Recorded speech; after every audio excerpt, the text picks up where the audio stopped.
राष्ट्रीय एकता दिवस सरदार वल्लभ भाई पटेल की जयंती पर 2014 के अंदर जैसे एक मोदी जी आए, मोदी जी ने ये एकता दिवस अनाउंस किया था, राष्ट्रीय एकता दिवस। अब वल्लभ भाई पटेल के बारे में तो आप जानते ही हो, लौह पुरुष कहा जाता है उनको। अब एकता दिवस और एकता क्या है, हम बात उसकी करेंगे क्योंकि हम साइकोलॉजी के लोग हैं। अब ज्यादा हिस्ट्री में अपन लोग नहीं जाएंगे, हमारा काम तो उसका अर्थ निकालना है और हम कैसे हमारी आम दुनिया में उसको लागू करेंगे, उससे निकालना है। तो अब एकता दिवस को अपन अपने जीवन में कैसे लेके आए, अब उसकी बात करें। देखो ऐसा है, एक जनरल स्टेटमेंट है, एक व्यवस्था को, घर को, परिवार को यदि प्रोग्रेस करवानी है, आप चाहते हो कि परिवार प्रोग्रेस करे, देश प्रोग्रेस करे, तो सभी लोगों का किसी एक इंटरेस्ट के प्रति जुड़ाव होना जरूरी है। भाई तुम्हारा कोई धर्म है, तुम्हारा कोई मत है, तुम्हारी कोई व्यवस्था है, तुम कमाते खाते हो, तुम कुछ भी करते हो। यहाँ कोई अमुक आदमी है, वो कहता है कि मेरा कार्य है कि मैं जो है अभी सोल्जर बन जाऊंगा और इस प्रकार से देश की सेवा करूंगा, फिर कमाऊंगा और खाऊंगा और बात खत्म। कोई मैकेनिक है, कोई नेता है,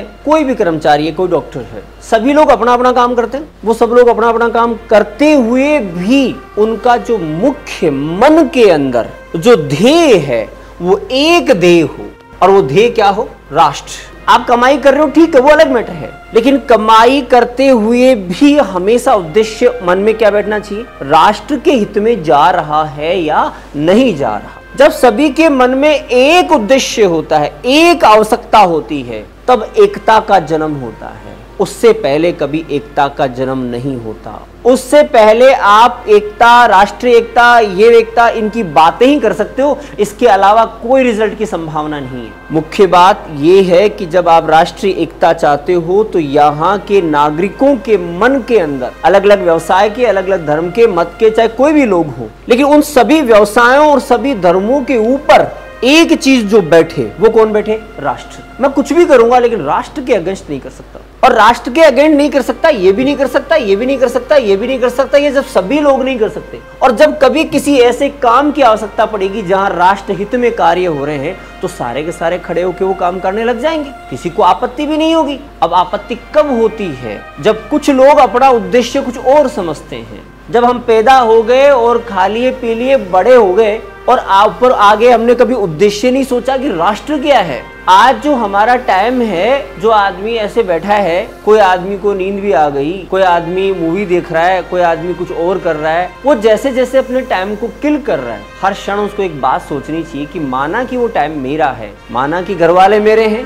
घर वालों के पैसे भी मेरे ही हैं, तो मैं चाहूँ तो बर्बाद करूँ, कोई दिक्कत वाली बात नहीं है। लेकिन फिर भी उसको ये बात पीछे से उठा के देखनी चाहिए कि डायरेक्टली वो तुम्हारे हैं, इनडायरेक्टली वो तो राष्ट्र के हैं। वो आपके राष्ट्र के हैं, जिस राष्ट्र के, जिस झंडे के तले आप खड़े हो, जिसको लेकर अपना आपको गौरवान्वित भी होते हो। अरे आज चंद्रगुप्त और चाणक्य की कहानी सुनते हो तो अपने आप को गौरव होता है। आप जो हैं जब महाराणा प्रताप की कहानियां सुनते हो तो थोड़ा सा जागता है ना कि चलो ठीक है, उस भूमि के रहने वाले लोग हैं हम, हमारे पूर्वज हमें इतना सब कुछ देके गए हैं। आज आप वल्लभ भाई पटेल की बातें कर रहे हो, तो ये गौरव जो हमें हो रहा है, तो किस कारण से हो रहा है, क्योंकि राष्ट्र हमारा, इसलिए तो हुआ।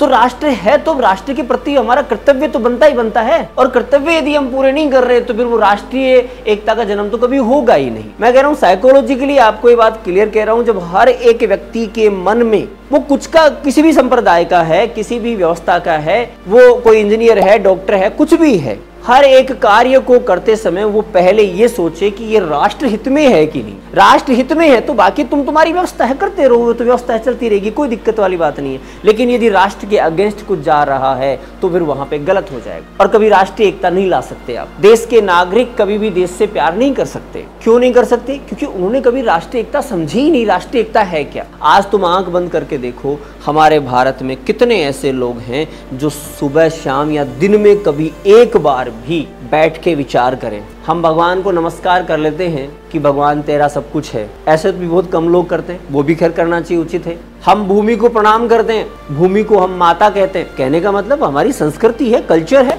कितना महान कल्चर है। उसी प्रकार हमें राष्ट्र को भी एक बार प्रणाम कर लेना चाहिए, जिसके अंडर अपन लोग रह रहे हैं। आज तुम्हारे पास जितनी भी फ्री फैसिलिटी है, गवर्नमेंट दे रही है, कुछ भी दे रही है, दे तो रही है राष्ट्र के नागरिक के नाते ना। भाई तुम जो है सिटीजन हो तभी तो दे रही है। पाकिस्तान का बंदा यहाँ पे आ जाए तो उसको थोड़ी ना फ्री मोबाइल लैपटॉप मिल जाएगा, अभी नहीं मिलेगा ना। देश का न्यायालय, देश का तंत्र, देश की व्यवस्था सारी की सारी जितनी भी हैं वो किसके लिए हैं? राष्ट्र के नागरिकों के लिए है। अब राष्ट्र के नागरिकों के लिए चीजें, तो राष्ट्र के नागरिकों का भी एक दायित्व बनता है, एक कर्तव्य बनता है कि वो भी जो है थोड़ा सा देखे और राष्ट्र के प्रति अपनी जो है श्रद्धा वहां पे दे। और श्रद्धा का मतलब है कि दिन में कम से कम एक बार हमारे पास ऐसा क्षण आना चाहिए कि हम ये माने कि जो आज मेरे पास जो कुछ अवेलेबल है वो राष्ट्र की देन है, राष्ट्र ने मुझे दिया है। जैसे भगवान के भक्त ये मानते हैं कि जो कुछ मेरे पास है वो भगवान ने दिया है, वैसे ही आप इस बात को क्लियर समझो, ये राष्ट्र की बदौलत, राष्ट्र भी एक प्रकार का भगवान ही है। और जब एक बात तुम कल्पना करो साइकोलॉजिकली कि यदि हर किसी के मन में ऐसा प्रेम उमड़े, हर किसी के मन में जब ये बातें आने लग जाए, कुछ भी हो बट राष्ट्र के अगेंस्ट नहीं होना चाहिए। जैसे कल तुम्हारे पापा मम्मी के खिलाफ कोई बोले तो तुम सुनते हो क्या? नहीं सुनते हो ना। वो एक अंदर से आवेश आता है ना, एक गुस्सा अंदर से आता है ना, आना चाहिए, उचित है। वैसे ही राष्ट्र के खिलाफ बोले तब भी आना चाहिए, भूमि के खिलाफ बोले तब भी आना चाहिए, आपका जो संप्रदाय, आपका जो मत है उसके खिलाफ बोले बिल्कुल तब भी आना चाहिए, वो आपका अधिकार है, बिल्कुल आना चाहिए। ये एकता है और एकता का जन्म यहाँ से होता है जब हर किसी के मन में ये बात बैठे कि कम से कम दिन में एक बार मैं उसके बारे में जरूर सोचूं, और हर किसी के मन में एक ध्येय हो कि राष्ट्र मेरा है, इतना वो सोच के चले। कई बार ऐसे आते हैं ना, पाखंडी बच्चे भी आ जाते हैं कई बार, जिनको जय हिंद बोलने में तकलीफ हो जाती है। अरे हाँ, जो तुम्हें जय हिंद बोलने का कल्चर अपनाया गया है, अब बाहर कहाँ बोलते हैं? कोई नहीं बोलते ना। कोई गुड मॉर्निंग बोलेगा, कोई गुड आफ्टरनून बोलेगा। अब विचारशीलता वहाँ है नहीं ना, इसलिए दिक्कत है। अब विचारशीलता यदि कहीं पर है कि गुड मॉर्निंग गुड आफ्टरनून बोलना तो किसी पर्टिकुलर व्यक्ति को जो है शुभकामनाएं देना है, आप जय हिंद बोल रहे हो थोड़ी देर के लिए सही, बट आपके मन में एक बात आ रही है कि जय हिंद की आप बात कर रहे हो, तो मतलब राष्ट्र की जय करने के लिए बोल बैठे हो आप। तो ये कल्चर क्यों ना हमारे पास होना चाहिए। आज हम लोग बोल रहे हैं, कुछ जो है फोर्सेस के लोग बोलते हैं, मेरे हिसाब से तो ये हर एक व्यक्ति की जिम्मेदारी है, क्योंकि वो राष्ट्र का नागरिक तो अपन लोग ही नहीं है। राष्ट्र का नागरिक कोई गवर्नमेंट कर्मचारी नहीं है, हर कोई राष्ट्र का नागरिक है। वो हर अपने छोटे मोटे अभिवादन जो होता है, एक दूसरे को रेस्पेक्ट देने का तरीका है, उस तरीके में यदि राष्ट्र का नाम ले रहा है तो क्या दिक्कत आ रही है, बट कई लोगों को दिक्कत आती है। तो इस बात का भी तुम्हें ख्याल रखना है। राष्ट्रीय एकता का जन्म कहाँ से हो सकता है? इस तरीके से हो सकता है। राष्ट्रीय एकता की आवश्यकता इसलिए है क्योंकि आपको पता है अंग्रेज हमें गुलाम क्यों बनाए गए। अरे अंग्रेजों ने, मुगलों ने हमें गुलाम क्यों बनाया?